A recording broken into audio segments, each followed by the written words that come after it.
Selamat datang di channel Cerita Kisah Nyata. Sebelum lanjut ke cerita selanjutnya, yuk subscribe dan like. Absen dulu di kolom komen ya ah. Telepon genggam di atas meja kayu itu sudah layaknya artefak mati. Layarnya gelap, permukaannya berdebu, dan tidak ada satupun notifikasi yang muncul di sana selama 8 minggu terakhir. Arga menyesap kopi hitamnya yang sudah dingin, membiarkan rasa pahit tertinggal di lidahnya. Persis seperti rasa cemas yang mengendap di dasar hatinya. Sudah tepat 60 hari sejak percakapan terakhirnya dengan ibu. Biasanya, ibu akan menelepon setiap hari Minggu pukul 7 malam, tanpa absen. Mereka akan bicara tentang hal-hal sepele, harga beras yang naik, tanaman mawar ibu yang diserang ulat, atau sekadar mengingatkan Arga untuk tidak terlalu sering lembur di kantor arsiteknya di Jakarta. Namun, Minggu malam itu, 2 bulan yang lalu, adalah kali terakhir suara lembut yang mulai serak dimakan usia itu terdengar. Arga, kalau nanti ibu agak lama tidak membalas pesan, jangan cemas ya. Ibu cuma mau sedikit beristirahat, kata ibu saat itu. Suaranya terdengar datar, hampir seperti sebuah bisikan yang ditiup angin. Awalnya, Arga menganggap itu hanya keinginan ibu untuk melakukan digital detox atau sekadar ingin ketenangan di kampung halamannya yang terpencil di lereng gunung. Namun, 1 minggu berubah menjadi 1 bulan. 1 bulan berubah menjadi 2. Pesan singkat yang dikirim Arga hanya berakhir dengan tanda centang 1. Panggilan telepon selalu bermuara pada suara operator yang dingin. Nomor yang Anda tuju sedang tidak aktif. Arga mencoba menghubungi Pak RT di desa ibu. Namun pria tua itu hanya menjawab dengan nada bingung bahwa ia pun jarang melihat ibu keluar rumah akhir-akhir ini. Mungkin ibu sedang ingin menyendiri, Mas Arga. Beliau kan memang sejak dulu tertutup. Begitu dalihnya. Namun, naluri Arga berkata lain. Ada sesuatu yang tidak beres. Sesuatu yang lebih gelap dari sekadar keinginan untuk menyendiri. Kegelisahan itu mulai memengaruhi hidup Arga. Di kantor, ia berkali-kali melakukan kesalahan fatal pada rancangan maketnya. Pikirannya melayang pada rumah tua di pinggir desa itu. Sebuah bangunan peninggalan kolonial dengan dinding putih yang sudah mengelupas dan jendela-jendela tinggi yang selalu tampak seperti mata yang mengawasi. Rumah itu adalah tempat yang indah di waktu kecil. Namun kini, dalam ingatan Arga, rumah itu tampak seperti sebuah kotak musik tua yang macet. Malam itu, hujan mengguyur Jakarta dengan ganas. Arga berdiri di depan jendela apartemennya, menatap kerlap-kerlip lampu kota yang buram terhalang tetesan air. Ia merogoh saku jaketnya dan menyentuh sesuatu yang keras dan dingin. Sebuah kunci kuningan tua. Kunci cadangan rumah ibu yang selalu ia simpan di dalam laci meja rias almarhum ayahnya. Aku harus ke sana, gumamnya pada diri sendiri. Suaranya tenggelam oleh bunyi guntur yang menggelegar di kejauhan. Pukul 3 dini hari, tanpa membawa banyak persiapan selain 1 tas ransel berisi pakaian ganti dan beberapa peralatan darurat, Arga memacu mobilnya keluar dari ibu kota. Jalanan masih sepi, diselimuti kabut tipis yang merayap di atas aspal. Semakin ia menjauh dari gemerlap Jakarta, suasana semakin sunyi. Pepohonan di sisi jalan tol tampak seperti bayangan raksasa yang membungkuk, seolah berusaha membisikkan peringatan yang tidak bisa ia dengar. Sepanjang perjalanan, pikiran Arga berputar pada sosok ibu. Sejak ayah meninggal 10 tahun lalu, ibu berubah. Beliau tidak lagi menyukai keramaian.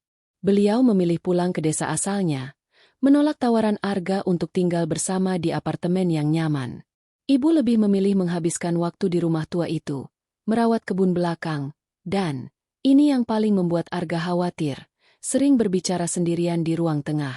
Ibu cuma rindu ayahmu, Arga. Suara ayahmu masih tertinggal di dinding-dinding rumah ini, kata ibu suatu kali dengan senyum kecil yang tidak mencapai matanya. Kini, ingatan itu membuat bulu kuduk Arga berdiri. Apakah kesepian telah benar-benar menelan kewarasan ibunya? Ataukah ada alasan lain mengapa ibu tiba-tiba memutus komunikasi dengan dunia luar? Saat fajar mulai menyingsing dengan warna ungu yang kelam, Arga mulai memasuki wilayah pegunungan.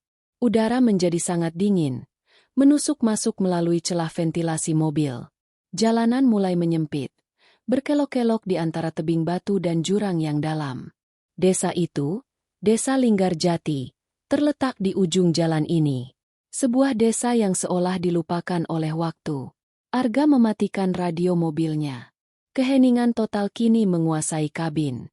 Hanya ada suara mesin mobil dan detak jantungnya sendiri yang mulai berpacu lebih cepat. Ia melirik kursi penumpang, di mana kunci cadangan itu tergeletak. Kunci itu tampak berkilau kusam di bawah cahaya fajar yang pucat. Sudah 60 hari. Dan hari ini, misteri keheningan itu harus berakhir. Arga tidak tahu apa yang menantinya di balik pintu rumah itu. Namun satu hal yang pasti, keheningan ini terlalu berat untuk ditanggung lebih lama lagi. Ia menginjak gas lebih dalam, membelah kabut yang semakin tebal, menuju rumah yang mungkin bukan lagi tempat yang ia kenal sebagai pulang. Kabut di lereng Gunung Sawal tidak pernah benar-benar terangkat. Bahkan ketika matahari seharusnya sudah bertahta di puncaknya. Desa Linggarjati menyambut Arga dengan suasana yang jauh lebih mencekam daripada yang ia ingat dalam kunjungan terakhirnya setahun lalu. Jalanan aspal yang sempit kini lebih banyak tertutup lumut hijau dan kerikil tajam yang terlepas dari pondasinya. Pepohonan pinus di kiri kanan jalan berdiri kaku. Dahan-dahannya yang kering tampak seperti jemari kurus yang berusaha menggapai langit yang kelabu. Arga menurunkan kecepatan mobilnya saat melewati gapura desa yang terbuat dari semen yang retak di sana-sini. Ia menurunkan kaca jendela, dan seketika itu juga, udara dingin yang lembab menyergap masuk, membawa aroma tanah basah dan sesuatu yang samar, seperti bau kayu terbakar yang sudah lama padam. Itu adalah hal pertama yang menyentak kesadarannya. Biasanya, di jam-jam seperti ini, anak-anak kecil akan berlarian di pinggir jalan atau para petani akan tampak memanggul cangkul menuju ladang. Namun hari ini, Linggarjati tampak seperti desa yang sedang menahan napas. Ia melewati warung kopi milik Wak Dharma, satu-satunya tempat berkumpul yang biasanya riuh dengan gelak tawa.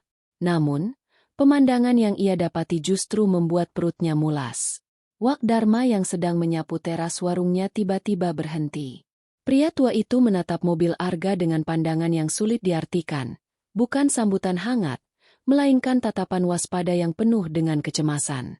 Saat Arga melambai kecil, Wak Dharma tidak membalas. Ia justru memalingkan wajah dan bergegas masuk ke dalam warungnya, menutup pintu kayu itu dengan dentuman pelan. Ada apa dengan orang-orang ini? Bisik Arga pada dirinya sendiri. Tangannya mencengkeram kemudi lebih erat hingga buku-buku jarinya memutih. Arga memutuskan untuk berhenti sejenak di dekat pos ronda yang juga tampak kosong. Ia harus bertanya. Ia tidak bisa masuk ke rumah ibu dengan buta sama sekali. Ia melihat seorang wanita paruh baya, Bu Ratna, tetangga terdekat rumah ibunya, sedang menjemur kain di samping rumahnya. Arga memarkir mobil dan turun dengan langkah ragu. Bu Ratna, panggil Arga. Wanita itu tersentak, hampir menjatuhkan keranjang bambunya. Ia menoleh, dan saat menyadari siapa yang datang, matanya membelalak. Ia tidak mendekat, malah melangkah mundur satu langkah, seolah-olah Arga membawa wabah penyakit. Mas Arga sudah datang. Suara Bu Ratna bergetar. Iya, Bu. Saya khawatir karena ibu tidak ada kabar selama 2 bulan. Ibu ada di rumah, kan? Apa ibu sedang sakit? Arga bertanya bertubi-tubi, berharap ada jawaban yang masuk akal. Bu Ratna mengusap tangannya yang basah ke daster kusamnya. Matanya melirik ke arah jalan yang menuju rumah ibu di ujung tanjakan, lalu kembali menatap Arga dengan gelisah. Ibu kamu jarang kelihatan, Mas. Terakhir saya lihat 2 minggu lalu. Itu pun cuma sebentar di jendela atas.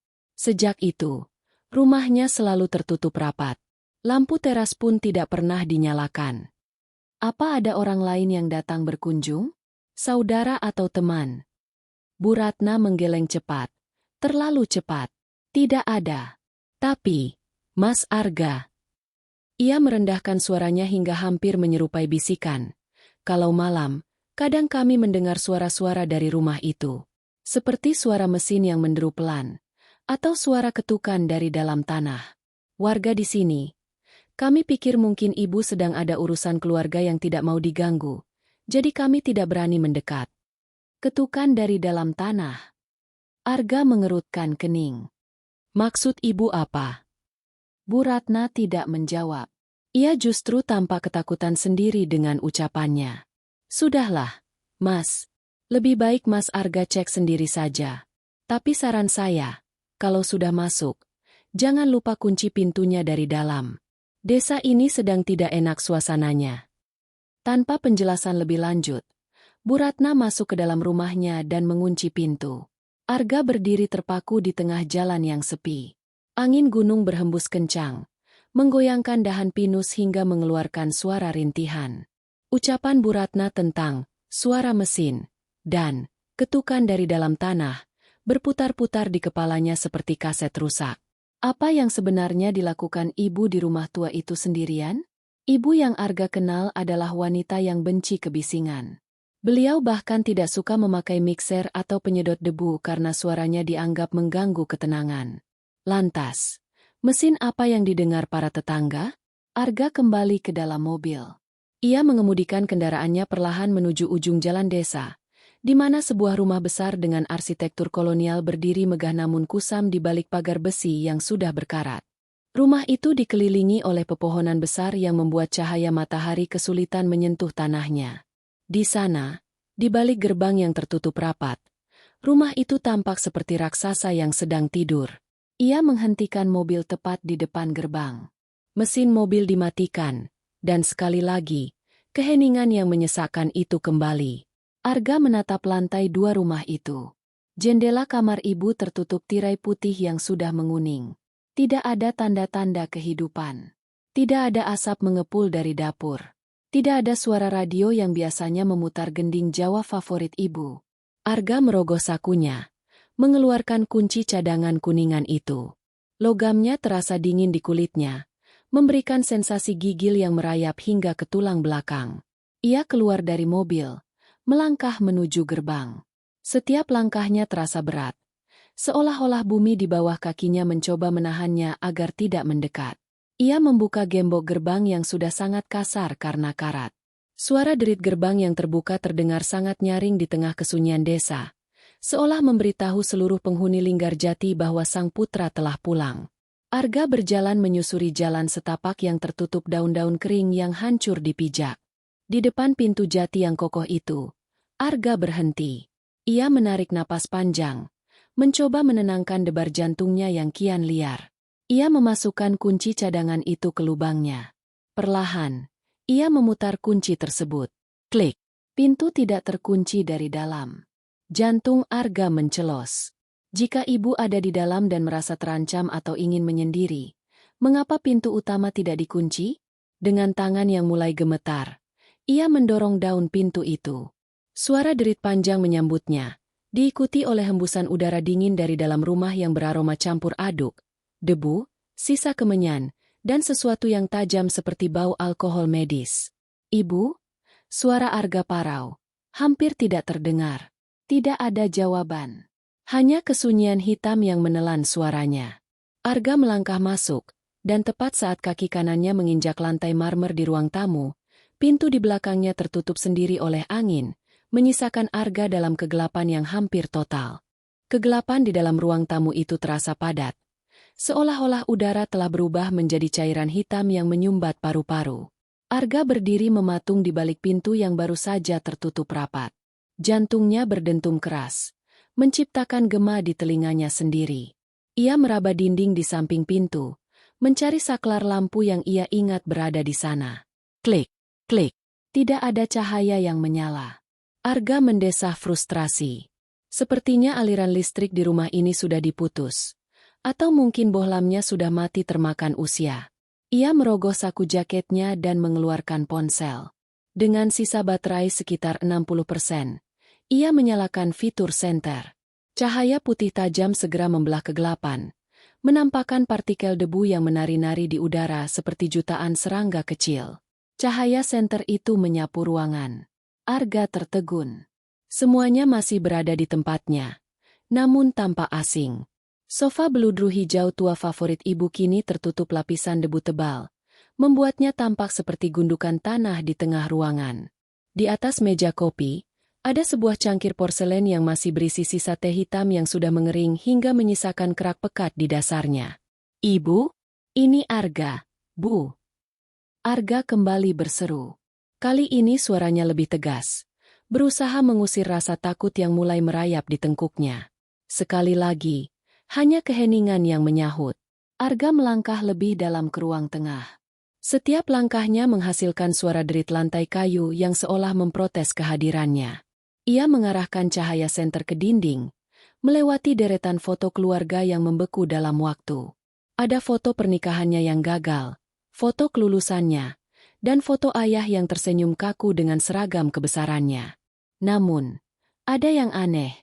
Arga mendekat ke salah satu bingkai foto besar yang berisi potret keluarga lengkap. Wajah ayah dalam foto itu tampak rusak. Bukan karena usia, melainkan karena goresan sengaja. Seperti seseorang telah mencoba mencungkil mata ayah dari kertas foto tersebut dengan benda tajam. Arga merasakan dingin menjalar di punggungnya. Ibu sangat mencintai ayah. Tidak mungkin ibu melakukan vandalisme seperti ini pada satu-satunya kenangan yang tersisa. Ia beralih menuju dapur. Bau tajam yang ia rasakan di pintu masuk tadi kini semakin menyengat. Di sini, bau itu lebih spesifik. Campuran antara aroma pembersih lantai yang berlebihan dan sesuatu yang anyir, seperti daging yang dibiarkan di udara terbuka terlalu lama. Di atas meja makan, ia menemukan pemandangan yang membuat perutnya bergejolak. Ada 3 piring yang ditata rapi. Di atas piring-piring itu terdapat sisa makanan yang sudah berjamur hebat, berubah menjadi gundukan bulu putih dan hitam yang mengerikan. Ada 3 pasang sendok dan garpu. 3 piring, bisik Arga. Ibu tinggal sendirian. Siapa 2 orang lainnya? Pikiran Arga melayang pada kemungkinan terburuk. Apakah ibu menyekap seseorang? Atau apakah ada orang asing yang tinggal di sini bersama ibu? Namun, tidak ada tanda-tanda pergelutan. Semuanya tertata dengan presisi yang gila. Seolah-olah ibu sedang mencoba mempertahankan ritual kehidupan normal di tengah pembusukan yang nyata. Ia kemudian beranjak menuju kamar utama di lantai bawah. Pintu kamar ibu sedikit terbuka. Dengan ujung jarinya, Arga mendorong pintu itu. Kriet! Kamar itu kosong. Ranjangnya tertata rapi. Namun spraynya sudah sangat kusam. Di atas meja rias, botol-botol parfum ibu berjejer seperti barisan prajurit mati. Arga mendekat dan melihat sebuah buku agenda bersampul kulit tergeletak di sana.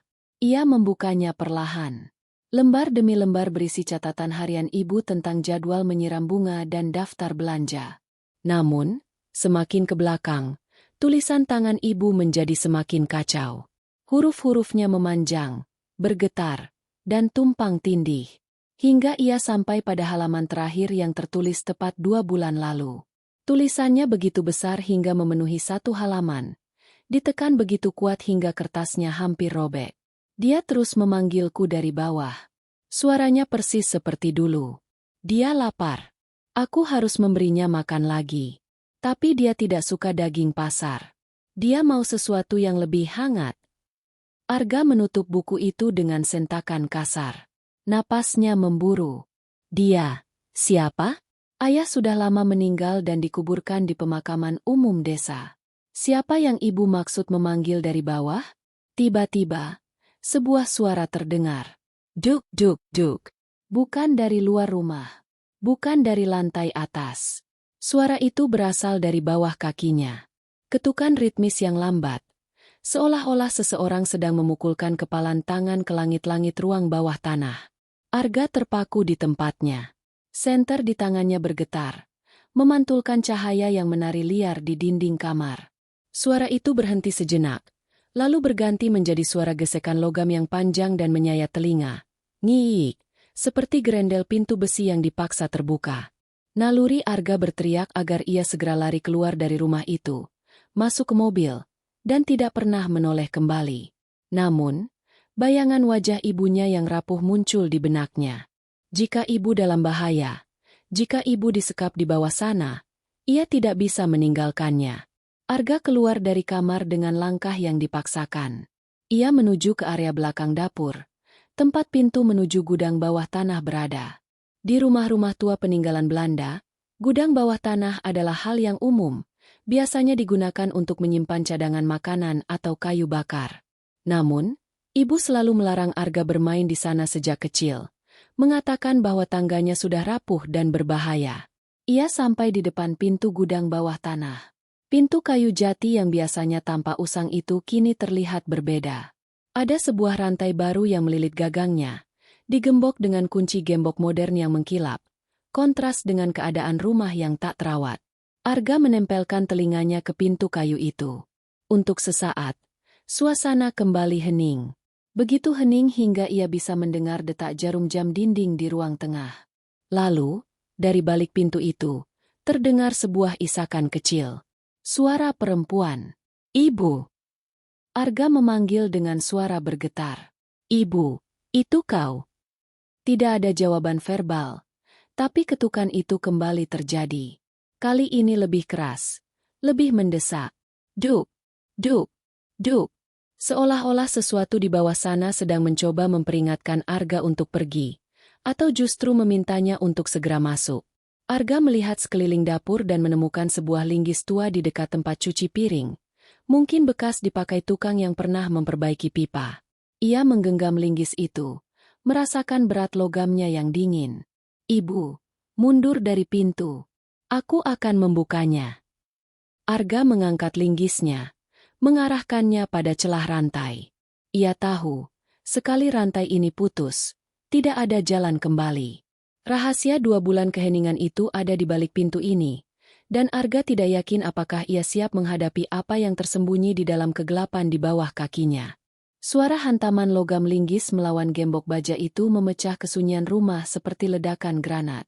Setiap dentuman mengirimkan getaran hebat ke lengan Arga, membuat telapak tangannya panas dan perih. Namun, kemarahan yang bercampur dengan rasa takut yang amat sangat telah mengambil alih akal sehatnya. Ia tidak lagi peduli pada kebisingan. Ia hanya ingin tahu apa yang disembunyikan ibunya di balik pintu terkutuk ini. Brak! Pada hantaman kelima, pengait gembok itu menyerah. Besi yang mengkilap itu patah, jatuh ke lantai marmer dengan denting nyaring yang bergema panjang. Rantai yang melilit gagang pintu merosot seperti ular mati, berdentum berat saat menghantam lantai. Arga mengatur napasnya yang memburu. Peluh dingin membanjiri keningnya, menetes masuk ke mata dan terasa pedih. Ia kembali menyalakan senter ponselnya yang sempat tergeletak di lantai.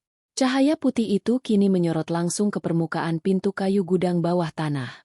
Ada sesuatu yang baru ia sadari. Di sekeliling bingkai pintu, terdapat sisa-sisa selotip hitam yang ditempel secara kasar, seolah seseorang mencoba menutup celah udara agar bau dari bawah tidak naik ke atas, atau agar suara dari bawah tidak terdengar keluar. "Ibu? Aku masuk sekarang," bisik Arga. Kali ini, tidak ada ketukan balasan. Keheningan di balik pintu itu justru terasa lebih mengintimidasi daripada suara gaduh sebelumnya. Arga mendorong pintu itu. Derit engselnya terdengar seperti rintihan panjang yang menyakitkan. Alih-alih tangga kayu rapuh yang ia ingat dari masa kecilnya, ia melihat tangga beton yang tampak masih baru dan kokoh. Bau kimia yang tadi samar kini menyeruak hebat, membuat Arga mual. Itu adalah aroma formalin yang tajam, bercampur dengan bau pemutih pakaian yang sangat pekat. Ia mulai menuruni anak tangga satu persatu. Cahaya senternya menyapu dinding tangga yang dicat putih bersih, terlalu bersih untuk sebuah gudang bawah tanah. Di dinding itu, berderet rak-rak plastik yang penuh dengan botol-botol cairan bening tanpa label. Arga tidak berani menyentuhnya. Ia terus melangkah turun hingga kakinya menapak pada lantai ubin yang dingin. Ruangan bawah tanah itu tidak gelap gulita.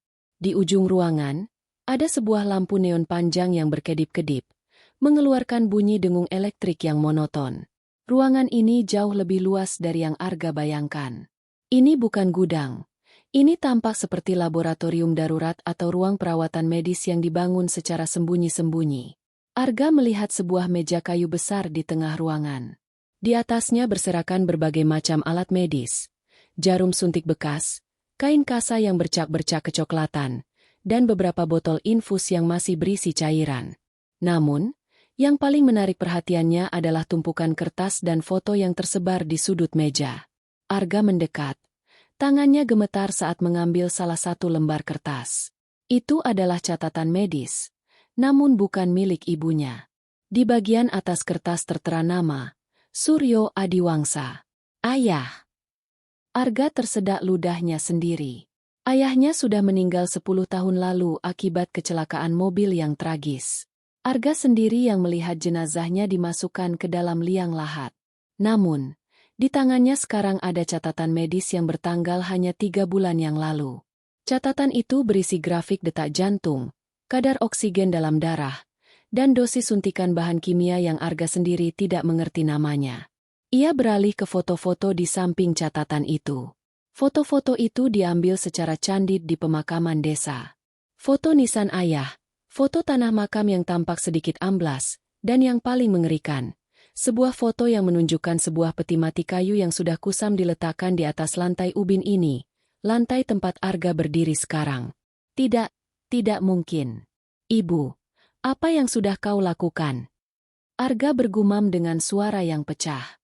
Pikiran Arga berputar liar. Obsesi ibunya terhadap kepergian ayah memang sudah lama menjadi kekhawatiran Arga, tapi ia tidak pernah menyangka akan sejauh ini. Apakah ibu menggali kembali makam ayah? Apakah itu sebabnya warga desa mendengar suara mesin? Suara ekskavator kecil atau peralatan penggali di tengah malam? Tiba-tiba, senter ponselnya menangkap sesuatu yang bergerak di balik tirai plastik tebal yang membelah ruangan bawah tanah itu menjadi 2 bagian. Sebuah bayangan tinggi kurus melintas pelan di balik tirai yang semi-transparan tersebut. Sreek! Suara gesekan kain atau plastik terdengar lagi. Arga mematung. Napasnya tertahan di tenggorokan. Dari balik tirai itu, terdengar suara bisikan yang sangat ia kenali. Suara ibunya. Sudah waktunya. Sayang, sebentar lagi kau akan bisa membuka mata. Aku sudah membawakanmu apa yang kau minta. Sedikit lagi. Suara ibu terdengar penuh kasih sayang, namun ada nada kegilaan yang tak terbendung di dalamnya. Arga melangkah perlahan menuju tirai plastik itu. Setiap langkah terasa seperti berjalan di atas paku. Tangannya yang memegang linggis kini terasa sangat berat, bukan karena beban logamnya, melainkan karena ketakutan akan apa yang akan ia temukan di balik tirai tersebut. Ia menyentuh pinggiran plastik itu dengan ujung linggisnya. Tangannya gemetar tak terkendali. Ia bisa merasakan hawa dingin yang luar biasa merembes dari balik tirai, seolah ada mesin pendingin besar yang bekerja di sana. Ibu! Arga memanggil dengan suara yang hampir menyerupai isakan. Bisikan di balik tirai itu berhenti seketika. Hening total. Arga bisa membayangkan ibunya berdiri di sana, membeku, mendengarkan suaranya. Arga? Suara ibu menyahut, tapi terdengar sangat jauh dan hampa. Kenapa kau ada di sini? Kau harusnya tidak boleh turun. Nak, ayahmu sedang tidur. Jangan bangunkan dia dulu. Arga tidak bisa lagi menahan rasa penasarannya yang menyiksa. Dengan satu sentakan kasar, ia menyibak tirai plastik itu lebar-lebar. Cahaya neon yang berkedip di atas kepala seolah menyoroti sebuah panggung sandiwara yang paling mengerikan dalam hidupnya. Di sana, di tengah ruangan yang dipenuhi tabung oksigen dan peralatan monitoring jantung, ibunya berdiri dengan pakaian yang kotor oleh tanah dan noda kuning. Di depan ibunya, terdapat sebuah ranjang rumah sakit tua. Dan di atas ranjang itu, terbaring sesuatu yang tertutup kain kafan yang sudah menguning. Namun dari balik kain itu, terlihat gerakan dada yang naik turun secara tidak alami, seperti ada mesin di dalam rongga dada itu yang memaksanya bernapas. Arga syok. Tangannya gemetar hebat melihat kain itu perlahan tersingkap, menampakkan wajah yang seharusnya sudah membusuk di bawah tanah, namun kini tampak kenyal dan pucat layaknya lilin. Selamat datang di rumah, Arga. Bisik ibunya dengan senyum lebar yang merobek wajah tuanya. Sapa ayahmu? Dunia seolah berhenti berputar di bawah kaki Arga. Cahaya lampu neon yang berkedip di langit-langit gudang bawah tanah itu seakan sinkron dengan denyut nadi di pelipisnya yang berdenyut kencang. Di hadapannya, sosok yang seharusnya telah menjadi debu dan kenangan, kini terbaring dengan dada yang bergerak naik turun secara mekanis. Bau formalin yang tajam menyerang indera penciumannya, memicu rasa mual yang hebat hingga ia harus menutup mulut dengan punggung tangannya yang gemetar. Ibu, apa yang ibu lakukan? Suara Arga keluar sebagai bisikan yang pecah. Ibunya, yang kini tampak jauh lebih kurus dengan lingkaran hitam tebal di bawah matanya, tidak menoleh. Ia tetap terpaku menatap sosok di atas ranjang itu. Tangan ibu yang keriput dengan lembut mengelus permukaan kulit wajah yang pucat pasi itu. Kulit yang tampak tidak alami, seperti plastik yang diregangkan di atas tulang tengkorak. Dia kembali, Arga. Bisik ibu dengan nada suara yang begitu tenang. Kontras dengan kengerian di sekeliling mereka. Mereka bilang dia sudah mati. Tapi ibu tahu mereka bohong. Ibu bisa mendengarnya memanggil dari dalam tanah setiap malam. Dia kedinginan. Arga. Dia sesak napas di bawah sana. Jadi, ibu menjemputnya. Arga melangkah mundur. Kakinya lemas hingga ia nyaris menabrak rak berisi botol-botol kimia. Itu mayat, Bu. Ayah sudah meninggal 10 tahun yang lalu. Apa yang ada di depan ibu itu bukan ayah. Itu hanya jasad yang dipaksakan bernapas. Seketika, ibu menoleh. Gerakannya patah-patah. Mirip sebuah boneka kayu yang digerakkan oleh benang yang tidak terlihat. Matanya yang biasanya penuh kasih kini memancarkan kegilaan yang murni. Jangan katakan itu. Dia hidup. Lihat. Ibu menunjuk ke arah monitor jantung yang layarnya sudah retak. Garis hijau di sana bergerak tidak beraturan, menciptakan bunyi tit-tit-tit yang lemah dan tidak sinkron. Arga melihat ke arah leher sosok itu. Ada bekas jahitan kasar yang melingkar, dikunci dengan klip medis yang berkarat. Di samping ranjang, sebuah mesin pompa udara tua berderit keras setiap kali memompa oksigen ke dalam paru-paru jasad tersebut melalui selang yang dimasukkan langsung ke tenggorokan. Tiba-tiba, suara itu muncul lagi. Duk, duk, duk. Arga tersentak. Suara ketukan itu bukan berasal dari sosok di atas ranjang. Suara itu berasal dari balik dinding beton di ujung ruangan. Suara yang sama yang ia dengar dari lantai atas tadi. Ketukan itu terdengar mendesak, seolah ada sesuatu, atau seseorang, yang sedang dikurung di balik dinding itu. Siapa itu, Bu? Arga bertanya dengan napas memburu. Siapa lagi yang ibu bawa ke sini? Ibu kembali tersenyum. Sebuah senyuman yang membuat bulu kuduk Arga berdiri. Ayahmu butuh bagian-bagian baru. Nak, kamu tahu sendiri. Kecelakaan itu merusak banyak organ tubuhnya. Ibu hanya meminjam apa yang dibutuhkan agar dia tetap utuh. Jantung Arga seakan berhenti berdetak. Ia teringat laporan warga tentang hilangnya beberapa pemuda desa dan hewan ternak dalam beberapa bulan terakhir. Ia teringat bau anyir daging di dapur atas. Ia teringat piring-piring yang ditata untuk 3 orang. Siapa yang ada di balik dinding itu, Bu? Jawab Arga. Teriak Arga. Kali ini dengan amarah yang mengalahkan rasa takutnya. Ibu tidak menjawab. Ia justru berjalan menuju sebuah meja kecil dan mengambil sebuah suntikan besar berisi cairan berwarna kuning pekat. Kamu selalu menjadi anak yang baik. Arga, kamu punya mata yang persis seperti ayahmu. Cerah, kuat, dan penuh kehidupan. Ibu mulai melangkah mendekati Arga. Tatapannya tertuju pada mata Arga dengan intensitas yang mengerikan. Ayahmu mengeluh penglihatannya buram. Dia butuh mata yang baru. Arga, dia butuh mata Emu. Ibu gila. Arga berteriak sambil mengangkat linggis di tangannya sebagai pertahanan. Mundur, Bu. Aku tidak mau menyakitimu. Ini untuk keluarga kita. Arga, agar kita bisa makan malam bersama lagi. Seperti dulu. Ibu menerjang dengan kecepatan yang tidak masuk akal bagi wanita seusianya. Arga menghindar, membuat ibu menabrak rak botol kimia hingga pecah berantakan. Cairan berbau menyengat tumpah ke lantai, menciptakan kepulan asap kecil saat menyentuh ubin. Di tengah kekacauan itu, suara ketukan dari balik dinding berubah menjadi suara cakaran yang kasar. Srek, srek, srek. Diikuti oleh suara erangan parau yang tidak terdengar seperti suara manusia normal. Arga menyadari bahwa ia terjebak di dalam lubang maut ini. Di depannya adalah ibunya yang sudah kehilangan akal sehat. Di sampingnya ada jasad ayahnya yang dihidupkan secara paksa.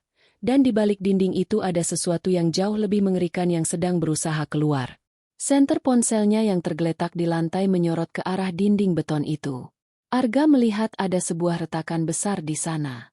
Dari celah retakan itu, sebuah jemari pucat dengan kuku yang sudah lepas mencoba mencuat keluar, berusaha menggapai udara. Tolong! Sebuah suara parau terdengar dari balik dinding. Itu bukan suara ayah. Itu suara Pak RT yang dilaporkan hilang seminggu lalu. Arga merasa dunianya runtuh. Ibunya bukan hanya sedang mencoba menghidupkan kembali orang mati, tapi dia juga sedang mengumpulkan onderdil dari orang-orang yang masih hidup. Ibu bangkit dari lantai. Wajahnya teriris pecahan kaca namun ia seolah tidak merasakannya. Ia tertawa kecil sambil memegang jarum suntik yang masih utuh. Jangan takut, Nak. Hanya sebentar. Setelah ini, kita semua akan bahagia. Tepat saat itu, mesin pompa oksigen di samping ranjang ayah mulai mengeluarkan suara berdecit yang sangat kencang, lalu meledak kecil dan mengeluarkan api. Listrik di seluruh ruangan bawah tanah itu padam seketika, menyisakan Arga dalam kegelapan total bersama ibunya yang gila dan sesuatu yang kelaparan di balik dinding. Dalam kegelapan itu, Arga mendengar suara langkah kaki yang mendekatinya. Bukan langkah kaki ibu yang ringan, melainkan langkah kaki yang berat dan terseret, langkah kaki yang berasal dari arah ranjang rumah sakit. Ayah sudah bangun. Kegelapan yang menyergap setelah ledakan kecil pada mesin pompa itu terasa lebih pekat dari malam manapun yang pernah Arga lalui. Indranya seolah dipaksa bekerja 10 kali lipat lebih tajam. Bau hangus kabel terbakar kini bercampur dengan aroma formalin yang semakin menyengat akibat tumpahnya botol-botol kimia tadi. Namun, suara itulah yang paling menyiksa kewarasan Arga, suara langkah kaki yang terseret. Sret sret sret. Itu bukan langkah kaki ibu. Langkah itu berat, tidak simetris, dan disertai bunyi derit sendi yang kaku, seolah-olah tulang-tulang yang menggerakkannya sudah lama tidak mendapatkan pelumas. Arga menahan napas. Tangannya meraba-raba lantai yang basah oleh cairan kimia, mencari ponselnya. Saat jemarinya menyentuh benda keras berpermukaan kaca itu, ia segera menyalakannya. Cahaya senter ponsel itu berkedip-kedip lemah, baterainya tinggal 5%. Namun, dalam kilatan cahaya yang tidak stabil itu, Arga melihat sosok di atas ranjang tadi sudah tidak ada di tempatnya. Spray kafan yang menguning itu teronggok di lantai. Ayah! Arga berbisik, lebih kepada dirinya sendiri sebagai bentuk penyangkalan atas kengerian yang nyata. Senter itu ia arahkan ke depan. Di sana, di antara bayangan rak-rak yang tumbang, sosok tinggi besar berdiri goyah. Cahaya senter menyorot wajah itu. Wajah ayah. Namun, itu adalah ejekan terhadap kehidupan. Kulitnya yang pucat dan licin seperti lilin tampak tertarik kencang oleh jahitan-jahitan kasar di bagian rahang dan pelipis. Matanya terbuka lebar, namun tidak ada kehidupan di sana.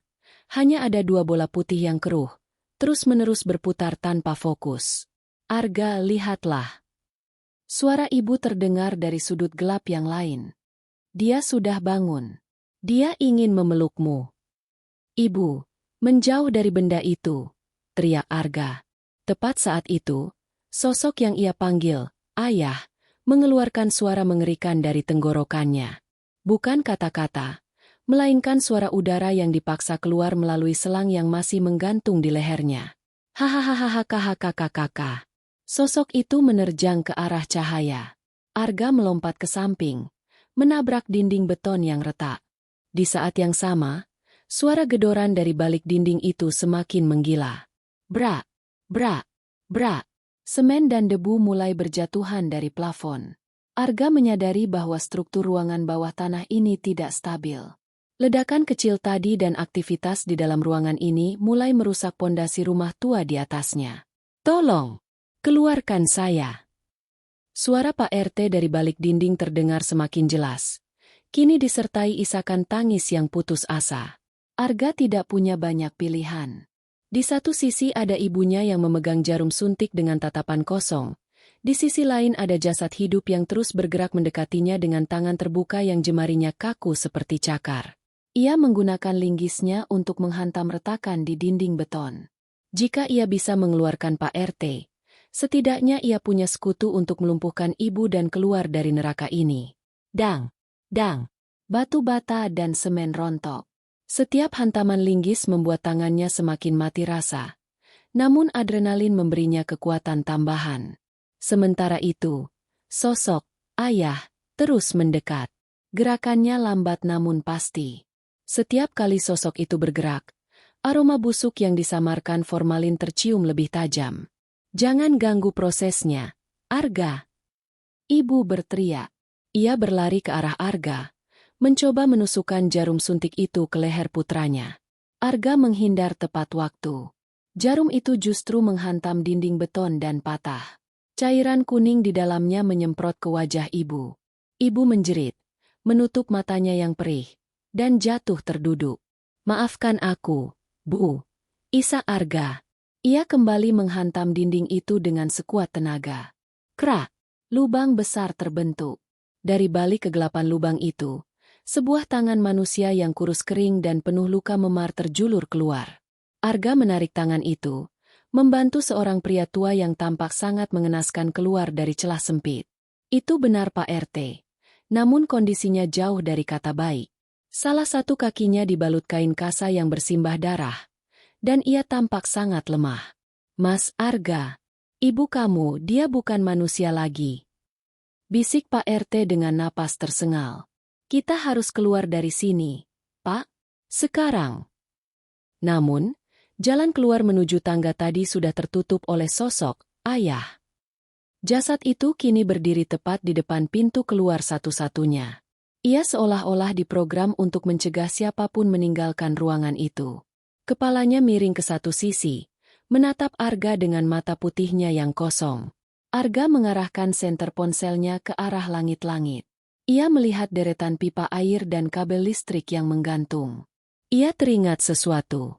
Di belakang area gudang bawah tanah ini, seharusnya ada ventilasi udara yang menuju ke halaman belakang, namun selama ini tertutup oleh timbunan kayu bakar.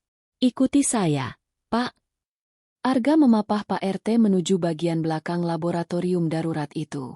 Ibu mulai bangkit kembali, meraba-raba dinding dengan mata yang masih merah dan bengkak. "Kalian tidak boleh pergi. Pesta makan malamnya belum selesai." Arga mengabaikan teriakan itu. Ia menarik lemari besi tua yang menutupi bagian belakang ruangan. Di sana, di balik tumpukan karpet tua yang berjamur, ada sebuah celah kecil, sebuah terowongan sempit yang tampaknya adalah bagian dari saluran drainase kuno rumah tersebut. "Masuk ke sana, Pak. Cepat." Saat Pak RT merangkak masuk, Arga menoleh ke belakang. Sosok ayah mulai berlari. Bukan lagi langkah terseret, melainkan lari yang tidak beraturan, menabrak meja dan peralatan medis hingga hancur. Suara mesin pompa yang rusak tadi mulai mengeluarkan percikan api lagi di dekat tumpahan cairan kimia. "Ibu, ayo ikut." Arga mengulurkan tangannya pada ibunya. Ibu menatap tangan Arga, lalu beralih menatap sosok jasad hidup yang semakin dekat ke arahnya. Untuk sesaat, kewarasan tampak kembali ke mata ibu. Ia tersenyum sedih. "Pergilah, Arga. Ayahmu, dia butuh ibu untuk menenangkannya. Dia tidak suka kalau aku pergi." "Bu, tidak." Api mulai menjalar di lantai, menyambar cairan kimia yang mudah terbakar. Ruangan itu seketika diterangi oleh api biru yang menari-nari. Dalam cahaya api itu, Arga melihat ibunya justru merentangkan tangan, memeluk jasad hidup ayah yang kini telah sampai di depannya. Sosok ayah itu mencengkeram bahu ibu, kukunya menembus daging, namun ibu tidak menjerit. Ia justru mulai menyenandungkan lagu pengantar tidur yang dulu sering ia nyanyikan untuk Arga. "Arga, cepat!" teriak Pak RT dari dalam terowongan. Ledakan besar kedua terjadi. Atap gudang bawah tanah mulai runtuh. Arga terpaksa masuk ke dalam terowongan sempit itu tepat saat sebuah balok kayu besar jatuh menutup jalan masuknya, memisahkan dirinya dari ibu dan ayah selamanya. Arga merangkak dalam kegelapan labirin drainase itu dengan air mata yang mengalir deras. Di belakangnya, suara nyanyian ibu perlahan tenggelam oleh suara reruntuhan dan gemuruh api yang melahap habis semua rahasia gelap di bawah rumah itu. Terowongan drainase itu terasa seperti kerongkongan raksasa yang mencoba menelan Arga hidup-hidup. Ruangannya begitu sempit sehingga bahu Arga bergesekan dengan dinding batu yang lembab dan berlumut. Di depannya, Pak RT merangkak dengan susah payah. Suara napasnya yang tersengal-sengal bergema di dalam lorong sempit itu. Di belakang mereka, suara gemuruh reruntuhan gudang bawah tanah masih terdengar, diikuti oleh hawa panas yang mulai merayap masuk ke dalam saluran. Terus merangkak. "Pak, jangan berhenti!" Arga berteriak. Suaranya parau karena debu dan asap yang mulai memenuhi rongga paru-parunya. Ponsel Arga sudah mati total. Kini mereka berada dalam kegelapan yang absolut. Arga hanya bisa mengandalkan tangan kirinya yang meraba kaki Pak RT sebagai pemandu, sementara tangan kanannya masih mencengkeram linggis, satu-satunya senjata dan alat yang ia miliki. Rasa takut akan kegelapan biasanya melumpuhkan Arga, namun kali ini, kengerian yang baru saja ia saksikan di bawah sana jauh lebih menakutkan daripada kegelapan manapun. Bayangan ibunya yang memeluk jasad hidup ayah di tengah kobaran api biru terus menghantui pikirannya. Apakah itu sebuah bentuk penebusan? Ataukah kegilaan yang sudah mencapai puncaknya? Arga tidak tahu. Yang ia tahu, ia harus bertahan hidup untuk menceritakan kebenaran ini, atau setidaknya memastikan Pak RT selamat.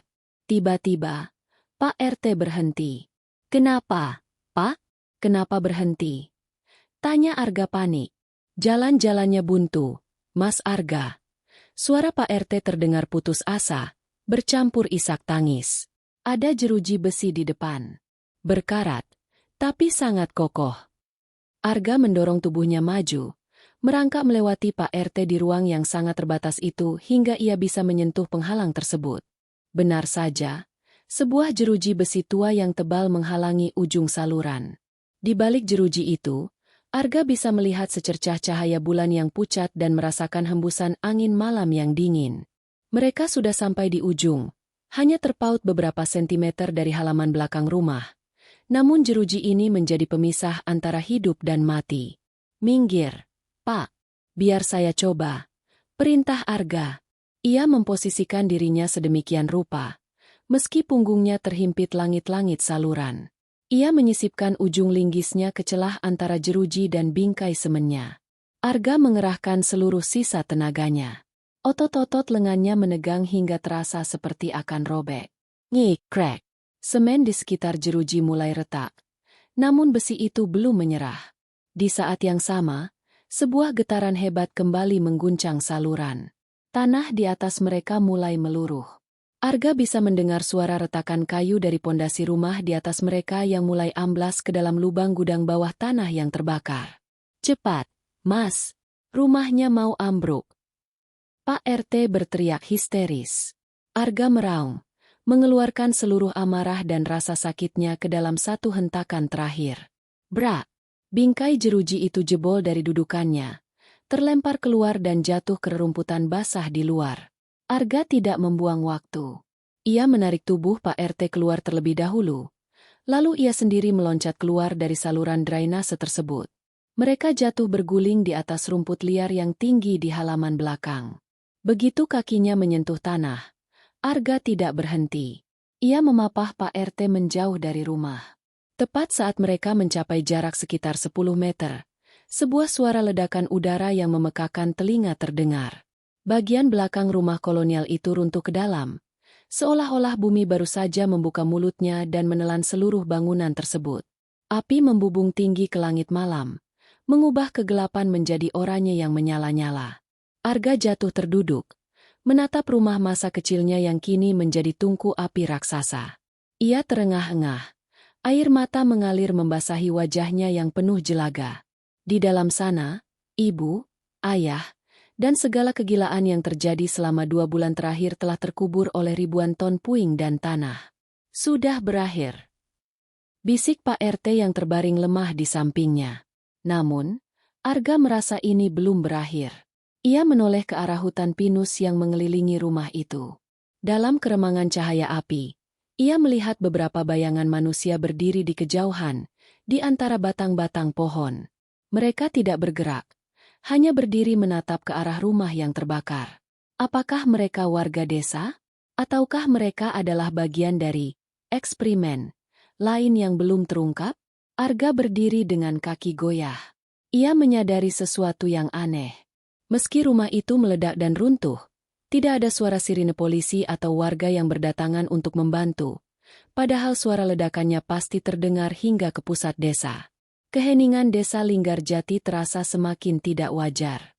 Ia merogoh saku jaketnya, mencari kunci cadangan yang tadi ia gunakan. Kunci itu masih ada di sana, namun kini terasa sangat panas, seolah-olah logamnya menyerap energi dari api yang membakar rumah itu. Saat ia mengeluarkan kunci tersebut, ia melihat ada sesuatu yang terukir di gagang kunci yang sebelumnya tidak ia sadari karena tertutup karat. Sebuah simbol lingkaran dengan garis melintang di tengahnya. Simbol yang sama dengan yang ia lihat di botol-botol kimia di bawah tanah tadi. "Pak RT," panggil Arga dengan suara bergetar. "Apakah ibu benar-benar bekerja sendirian selama ini?" Pak RT menatap Arga dengan tatapan yang penuh ketakutan. Lalu ia perlahan menggeleng. Mereka menjanjikan kesembuhan bagi warga desa yang sakit. "Mas Arga. Mereka bilang mereka punya cara untuk membawa kembali orang-orang yang sudah hilang. Ibu kamu, dia hanya orang pertama yang berhasil mencapai tahap bangun." Arga merasakan hawa dingin yang lebih hebat dari sebelumnya. Ia bukan hanya baru saja melarikan diri dari seorang ibu yang gila, melainkan dari sebuah konspirasi yang jauh lebih besar yang melibatkan seluruh desa ini. Tiba-tiba, bayangan-bayangan di hutan itu mulai bergerak maju. Mereka berjalan dengan cara yang sama seperti jasad hidup ayah tadi. Berat, terseret, dan kaku. "Kita harus pergi sekarang, Pak." Arga menarik lengan Pak RT. Bukan ke arah desa, tapi ke arah jalan hutan. Detik-detik penentuan ini belum usai. Arga kini sadar, ia tidak membawa kunci cadangan untuk masuk ke sebuah rumah, melainkan kunci cadangan yang membuka kotak Pandora yang seharusnya tetap tertutup. Dan sekarang, pemilik asli dari rahasia ini sedang datang untuk menjemput kembali apa yang menjadi milik mereka. Langit di atas desa Linggarjati tidak lagi berwarna hitam, melainkan merah tembaga akibat pantulan api yang melahap rumah ibu. Namun, cahaya itu tidak memberikan rasa aman. Arga menyeret tubuh Pak RT yang semakin berat melewati semak-semak berduri di belakang halaman. Napasnya pendek-pendek, tersengal oleh rasa panik yang kian memuncak. Di belakang mereka, suara langkah kaki yang terseret itu semakin banyak, menciptakan simfoni kematian yang mengerikan di atas dedaunan kering. "Mas, tinggalkan saya," rintih Pak RT. "Kaki saya tidak sanggup lagi." "Diam, Pak. Kita hampir sampai ke jalan setapak," bentak Arga, meski ia sendiri tidak yakin di mana mereka berada. Mereka sampai di sebuah tanjakan kecil yang berbatasan langsung dengan pagar pembatas hutan. Arga menoleh ke belakang sejenak. Di bawah sana, di sekitar puing rumah yang masih membara, belasan sosok berdiri diam. Mereka tidak mencoba memadamkan api. Mereka hanya berdiri melingkar, menatap api dengan kepala miring ke satu sisi. Dalam remang cahaya, Arga bisa melihat beberapa dari mereka mengenakan pakaian warga desa yang ia kenal. Ada baju batik yang sering dipakai Wak Dharma, dan daster kusam yang mirip milik Bu Ratna. Namun, wajah-wajah itu tidak lagi memiliki ekspresi manusia. Kulit mereka tampak berkilat seperti lilin di bawah cahaya api, dan mata mereka memantulkan cahaya oranye dengan cara yang tidak alami. Mereka semua adalah hasil dari kesembuhan yang dijanjikan. Arga memalingkan wajah, merasa mual. Ia terus memapah Pak RT menuju sebuah bangunan kecil di pinggir hutan yang ia ingat sebagai gudang penyimpanan alat perhutanan. Bangunan itu terbuat dari beton tua dengan pintu besi yang memiliki grendel besar. Ini adalah satu-satunya tempat berlindung sementara sebelum mereka bisa mencapai jalan raya. "Di sana, Pak." Mereka sampai di depan pintu besi itu. Arga mencoba menarik grendelnya. Namun benda itu sudah macet karena karat dan lumut. Ia menggunakan linggisnya untuk mengungkit grendel tersebut. Krak! Grendel terbuka dengan suara nyaring. Arga mendorong Pak RT masuk ke dalam ruangan yang gelap dan berbau solar. Lalu ia sendiri masuk dan segera mengunci kembali pintu besi itu dari dalam. Ia menyandarkan punggungnya pada pintu, merosot jatuh ke lantai semen yang dingin. Hening! Hanya ada suara deru angin yang masuk melalui celah ventilasi tinggi. "Pak RT, apa maksud Bapak tadi?" Arga bertanya setelah berhasil mengatur napasnya. "Siapa mereka yang menjanjikan kesembuhan itu?" Pak RT duduk bersandar pada tumpukan karung pupuk. Wajahnya pucat pasi. 2 tahun lalu, Ada beberapa orang yang datang ke desa ini. Mereka mengaku dari Yayasan Riset Medis. Mereka menyewa lahan di bawah rumah ibumu untuk membangun fasilitas penyimpanan darurat. Mereka membayar warga dengan sangat mahal. Mas Arga, kami semua tergiur. Lalu apa hubungannya dengan ibu? Ibumu adalah yang paling hancur saat suaminya meninggal. Mereka mendekatinya, menjanjikan bahwa teknologi mereka bisa membawa kembali fungsi sel yang sudah mati. Ibumu setuju menjadi subjek tes pertama untuk suaminya. Tapi sesuatu salah. Cairan yang mereka gunakan itu bukan menyembuhkan. Itu hanya mengawetkan dan menggerakkan saraf secara paksa. Pak RT terbatuk, mengeluarkan sedikit darah. Warga desa yang sakit mulai diberikan obat yang sama. Awalnya mereka sembuh. Tapi lama-kelamaan, mereka kehilangan ingatan, kehilangan nafsu makan, dan hanya bisa patuh pada suara-suara frekuensi rendah dari laboratorium di bawah rumah ibumu. Sekarang laboratorium itu hancur, mereka kehilangan kendali. Arga mengepalkan tinjunya. Jadi, selama ini ibunya bukan hanya korban kegilaan sendiri, tapi juga bidak dalam eksperimen yang lebih besar. Keheningan 2 bulan terakhir adalah masa inkubasi massal bagi seluruh desa. Tiba-tiba, suara ketukan terdengar di pintu besi di belakang punggung Arga. Duk, duk, duk. Ketukannya pelan, hampir sopan. Arga buka pintunya. Nak. Darah Arga seolah membeku. Itu suara ibu. Tapi bagaimana mungkin? Ia melihat sendiri atap rumah runtuh menimpa ibu. Ia melihat api melahap semuanya. Ibu sudah mati, bisik Arga. Air matanya mulai jatuh lagi. Kau bukan ibuku. Ibu dingin di sini. Arga, ayahmu juga ingin masuk. Kami sudah utuh sekarang. Ayah sudah punya mata yang baru, dia meminjamnya dari Bu Ratna. Tapi dia lebih suka matamu. Suara itu tidak lagi terdengar seperti manusia. Ada nada statis di dalamnya. Seperti suara radio yang tidak pas frekuensinya. Arga melihat ke arah celah di bawah pintu. Cairan berwarna kuning pekat mulai merembes masuk. Cairan kimia yang sama dengan yang ia lihat di laboratorium. Lalu, pintu besi itu mulai bergetar hebat. Seseorang, atau sesuatu, sedang menghantamnya dari luar dengan kekuatan yang tidak manusiawi. Grendel besi yang baru saja dikunci Arga mulai membengkok. Pak, kita tidak bisa di sini.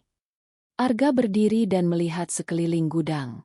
Ada sebuah jendela kecil di bagian atas yang menuju ke arah tebing hutan. Bapak harus naik ke bahu saya. Keluar lewat sana. Lalu kamu bagaimana, Mas? Saya punya linggis ini. Saya akan menyusul. Cepat, Pak. Dengan sisa tenaga yang ada, Arga mengangkat Pak RT yang merintih kesakitan, membantunya mencapai bingkai jendela. Pak RT berhasil merayap keluar, jatuh ke semak-semak di sisi luar yang lebih tinggi. Tepat saat itu, pintu besi itu jebol. Engselnya terlepas dengan suara jeritan logam yang memekakan telinga. Pintu itu terlempar ke dalam, menimpa meja kerja kayu hingga hancur. Di ambang pintu, berdiri sosok wanita dengan wajah yang sebagian hancur dan terbakar. Namun matanya bersinar dengan warna kuning yang aneh. Di belakangnya, sosok tinggi besar, ayah, berdiri memegang kepala seorang warga desa yang sudah tidak bernyawa sebagai mainan. Arga berdiri tegak, menggenggam linggisnya dengan kedua tangan. Tangannya gemetar, bukan lagi karena takut, tapi karena kesedihan yang telah berubah menjadi tekad yang dingin. Kau bukan ibuku, ucap Arga tegas. Ibuku sudah meninggal 10 tahun yang lalu, bersama ayah. Sosok itu menyeringai, menampakkan deretan gigi yang sudah menghitam. Keluarga adalah selamanya. Arga, mari kita tidur bersama di bawah tanah. Arga melihat sebuah jerigen solar yang bocor di dekat kakinya. Ia merogoh saku celananya, mencari pemantik api yang selalu ia bawa untuk berjaga-jaga. Saat sosok itu melompat ke arahnya, Arga menyalakan pemantik itu dan melemparkannya ke genangan solar. Boom! Api seketika menyambar, menciptakan dinding api di antara Arga dan makhluk-makhluk itu. Dalam sepersekian detik sebelum api menutupi pandangannya, Arga melompat menuju jendela, mengikuti jejak Pak RT. Ia tidak menoleh lagi saat mendengar jeritan melengking yang tidak terdengar seperti suara manusia dari dalam gudang yang mulai terbakar itu. Ia jatuh di tanah hutan yang lembab, merasakan dinginnya malam menusuk kulitnya. Pak RT ada di sana, terengah-engah. Mereka kini berada di pintu grendel terakhir, batas antara desa yang terkutuk ini dan dunia luar. Hutan pinus di belakang desa Linggarjati terasa seperti labirin yang tidak berujung. Arga terus memapah Pak RT, melewati akar-akar pohon yang mencuat seperti tulang-tulang raksasa yang mencoba menjegal langkah mereka. Di belakang, cahaya dari gudang yang terbakar mulai meredup, namun suara hutan justru menjadi semakin mengancam. Bukan suara jangkrik atau burung malam, melainkan suara gesekan ranting yang patah secara sistematis, seolah ada pasukan yang sedang mengepung mereka dari segala arah. Mas Arga berhenti sejenak. Pak RT terbatuk, darah kental keluar dari mulutnya. Saya sudah tidak bisa, tubuh saya terasa panas. Arga menurunkan Pak RT di bawah sebuah pohon besar yang tersembunyi di balik semak tinggi. Tahan, Pak. Kita hampir sampai di jalan raya. Saya bisa melihat lampu jalan dari sini.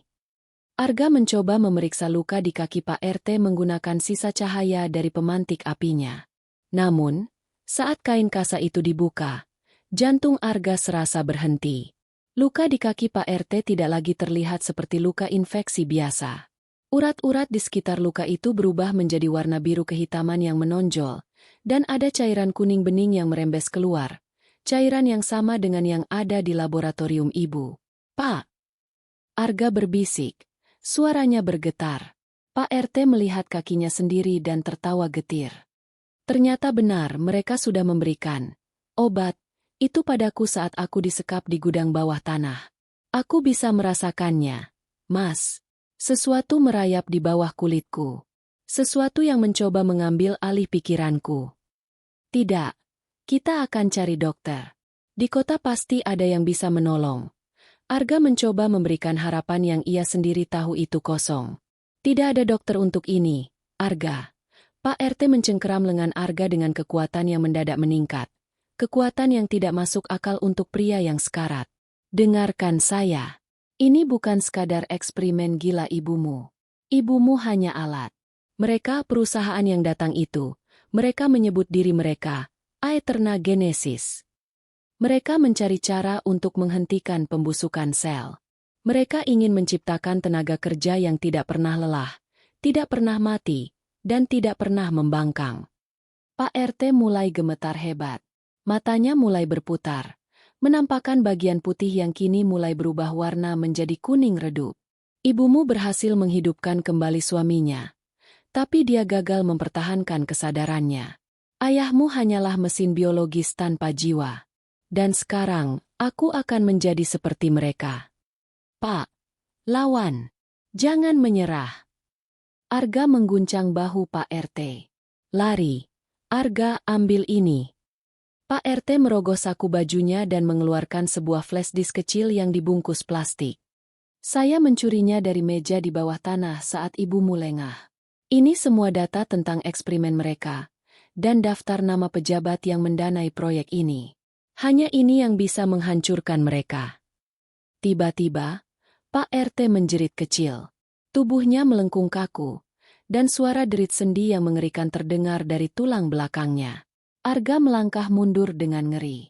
Ia melihat dengan mata kepala sendiri bagaimana pupil mata Pak RT mengecil dan menghilang, digantikan oleh selaput kuning yang bersinar redup di tengah kegelapan hutan.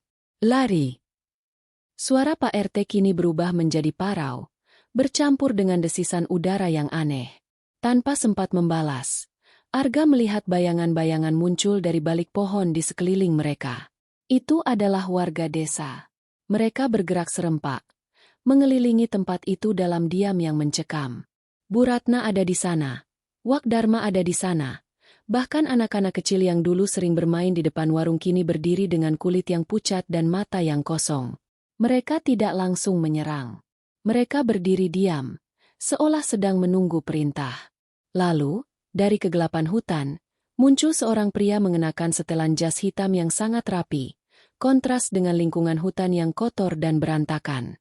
Pria itu tampak berusia 40-an, dengan kacamata berbingkai perak dan senyum yang sangat profesional. Di sampingnya, berdiri dua orang pria besar mengenakan pakaian taktis hitam lengkap dengan senjata otomatis. "Selamat malam, Saudara Arga." Pria itu menyapa dengan nada bicara yang sangat sopan, seolah mereka sedang bertemu di sebuah lobi hotel mewah. "Nama saya Dr. Malik, Kepala Riset dari Aeterna Genesis. Saya harus meminta maaf atas ketidaknyamanan yang Anda alami di rumah ibu Anda."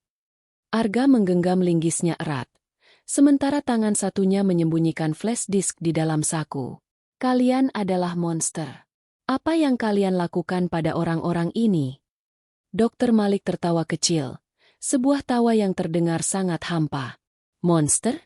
Kami lebih suka menyebutnya sebagai pionir. Kami memberikan apa yang diinginkan manusia selama ribuan tahun, kekekalan. Lihatlah ibu Anda. Dia sangat mencintai suaminya hingga ia bersedia melakukan apa saja. Kami hanya memberikan sarana." "Ibu saya sudah mati," teriak Arga. "Mati adalah istilah yang sangat relatif bagi kami." Dr. Malik melangkah maju satu langkah. "Sayangnya, ibu Anda terlalu emosional. Dia terjebak dalam delusi masa lalu. Padahal, potensi subjek yang dihasilkan di ruang bawah tanah itu luar biasa. Dan sekarang, Anda memiliki sesuatu yang milik kami. Flash disk itu.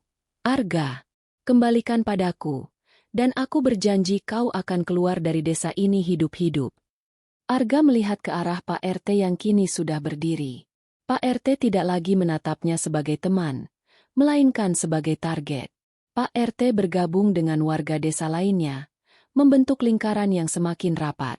"Kau pikir aku akan percaya padamu?" Arga meludah ke tanah. "Setelah apa yang kulihat, kau mengubah seluruh desa menjadi mayat hidup hanya untuk risetmu." "Bukan mayat hidup, Arga. Mereka adalah evolusi." Dr. Malik menghela napas panjang, seolah sedang menghadapi anak kecil yang nakal. "Baiklah, jika kau tidak mau bekerja sama dengan cara halus, maka kau akan menjadi subjek tes kami yang berikutnya. Aku penasaran, apakah hormon adrenalin dari seorang putra yang berduka bisa mempercepat stabilisasi sel pada jasad ayahnya?" Dr. Malik memberi isyarat dengan tangannya. Warga desa, termasuk Pak RT, mulai merangkak maju. Suara geraman rendah mulai keluar dari tenggorokan mereka. Arga menyadari kebenaran yang paling menyakitkan saat ini. Tidak ada tempat untuk melarikan diri. Seluruh desa ini bukan lagi tempat tinggal, melainkan sebuah laboratorium raksasa tanpa dinding. Dan satu-satunya cara untuk menghentikan kegilaan ini adalah dengan membawa flash disk itu keluar, atau mati saat mencoba melakukannya. Saat Pak RT yang sudah berubah itu menerjang ke arahnya, Arga tidak lagi merasa gemetar. Tangannya mantap. Ia mengayunkan linggisnya ke arah mesin biologis yang dulunya adalah temannya, menyadari bahwa di desa ini, kematian yang sesungguhnya adalah sebuah kemewahan yang sulit didapat. Hutan pinus itu kini menjadi arena perburuan yang paling mengerikan. Serangan Pak RT yang mendadak membuat Arga terjerembab ke tumpukan daun kering.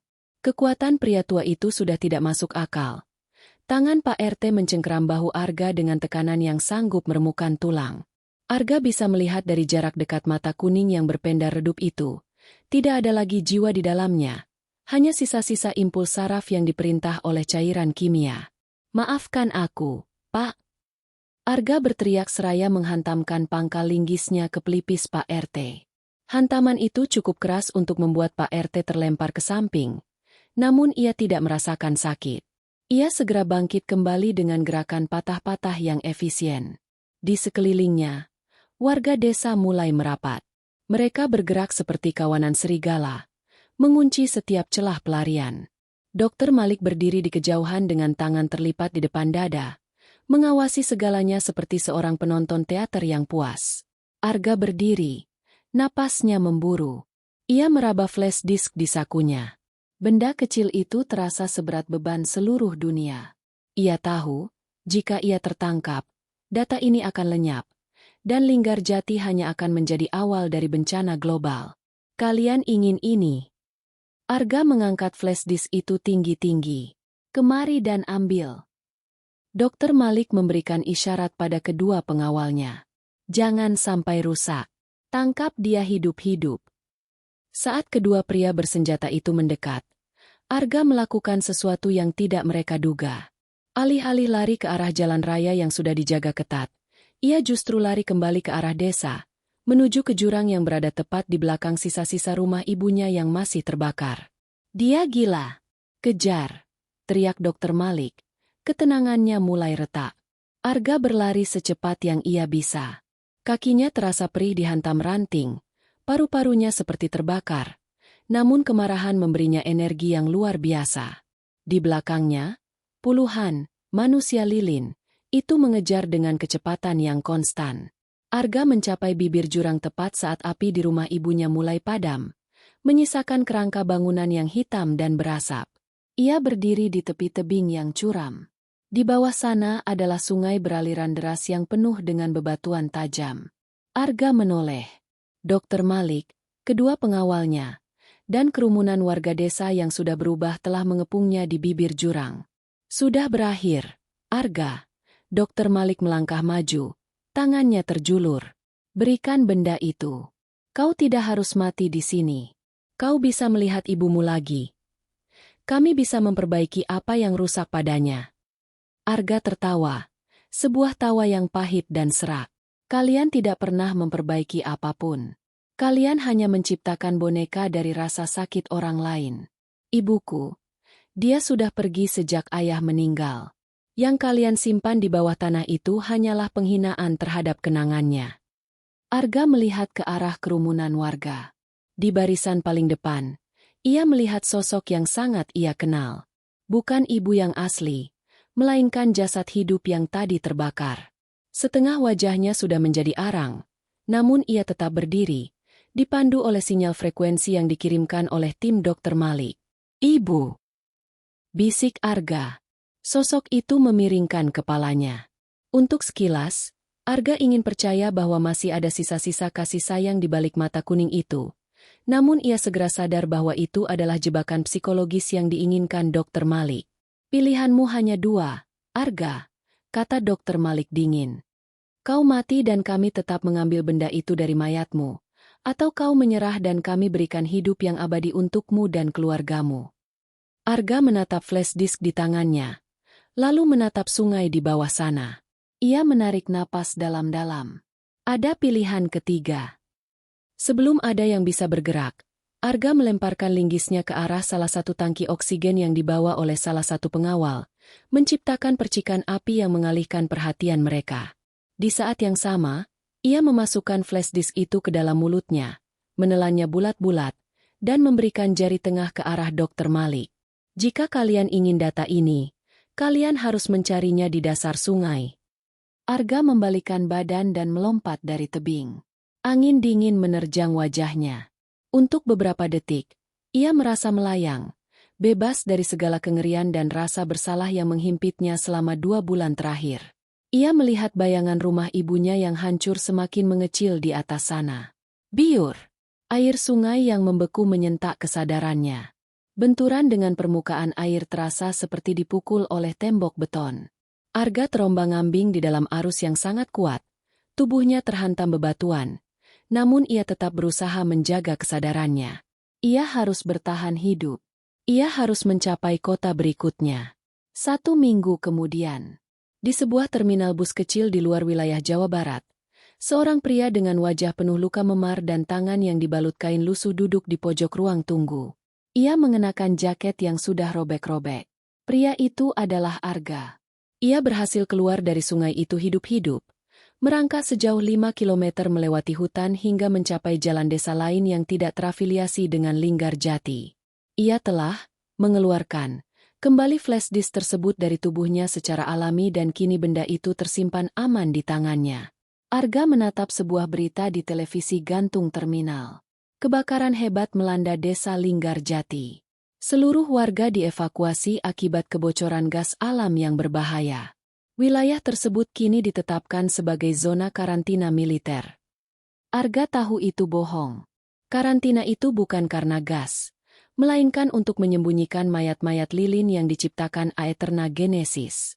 Mereka sedang mencoba menutupi jejak. Arga berdiri, berjalan menuju bilik telepon umum, atau menggunakan ponsel yang ia pinjam dari orang asing. Ia menekan sebuah nomor yang ia temukan di daftar kontak tersembunyi di dalam flash disk tersebut. Sebuah nomor milik agen jurnalis investigasi internasional. Halo? Suara di seberang menjawab.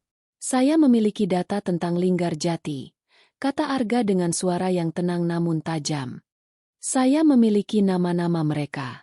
Dan saya memiliki bukti bahwa orang mati tidak seharusnya berjalan. Arga menutup telepon. Ia berjalan keluar dari terminal, menghilang di tengah keramaian kota. Perjalanannya untuk mencari keadilan bagi ibu dan ayahnya baru saja dimulai. Ia tidak lagi membawa kunci cadangan untuk masuk rumah yang lama, melainkan kunci untuk menghancurkan sebuah kerajaan kegelapan. Di sakunya, kunci kuningan tua dari rumah ibunya masih tersimpan. Benda itu kini bukan lagi lambang kepulangan, melainkan pengingat bahwa terkadang, mencintai seseorang berarti membiarkan mereka tetap beristirahat dalam damai. Tamat.